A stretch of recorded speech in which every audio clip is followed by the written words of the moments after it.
Hello అందరికీ, అందరు ఎలా ఉన్నారు? నేనైతే చాలా బాగున్నానండి.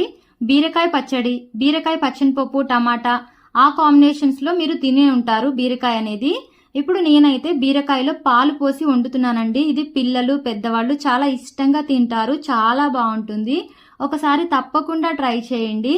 దీనికి కావాల్సిన ఇంగ్రీడియంట్స్ నేనైతే ముందుగా ఒక హాఫ్ కేజీ వరకు బీరకాయలు అయితే తీసుకున్నానండి. ఈ హాఫ్ కేజీ బీరకాయలు కూడా చక్కగా చెక్కు తీసుకోవాలి.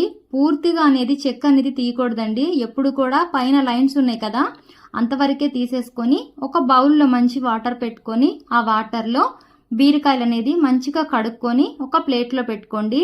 వీటన్నిటికీ కూడా ఒక చాక్ బోర్డ్ తీసుకొని చిన్న చిన్న ముక్కలుగా కట్ చేసుకోండి. లేదు పెద్ద సైజు ముక్కలైనా కూడా పర్వాలేదు. కర్రీ వండేటప్పుడు మ్యాష్ అయిపోతాయి కాబట్టి మగ్గించినప్పుడు ఎట్లయినా పర్వాలేదు. నేనైతే ఈ హాఫ్ కేజీ బీరకాయల్ని ముక్కలుగా కట్ చేసుకొని పక్కన పెట్టుకున్నాను. మీడియం సైజు 2 ఉల్లిపాయలు, ఒక పచ్చిమిర్చి కూడా కట్ చేసి పక్కన పెట్టుకున్నానండి.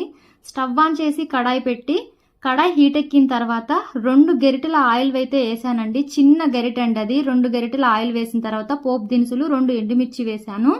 అవి బాగా ఏగిపోయిన తర్వాత పోపు దినుసులు అనేది మీడియం సైజు 2 ఉల్లిపాయలు, ఒక పచ్చిమిర్చి కూడా వేసి మంచిగా ఉల్లిపాయలు అనేది బాగా ఫ్రై చేసుకోవాలండి. కొంచెం పసుపు అయితే యాడ్ చేస్తున్నాను. పసుపు కర్రీకి, బీరకాయ కర్రీకి సరిపడినంత సాల్ట్ అనేది ఇప్పుడే యాడ్ చేసేసుకోండి. ఉల్లిపాయలు అనేది త్వరగా ఏగిపోతాయి. కొంచెం కరివేపాకు వేసాను.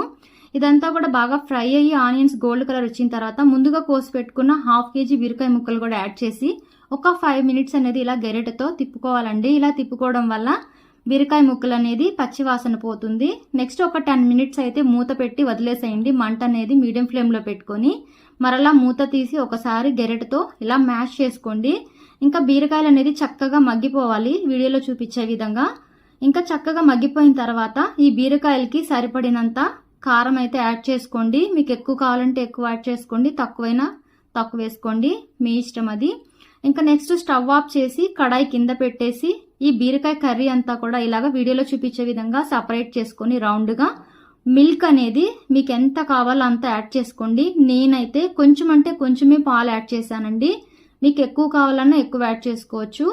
ఇంకా ఎంతో టేస్టీగా ఉండే బీరకాయ పాలు కర్రీ అనేది రెడీ అయిపోయిందండి. ఒకసారి ట్రై చేసి చూడండి, చాలా బాగుంటుంది.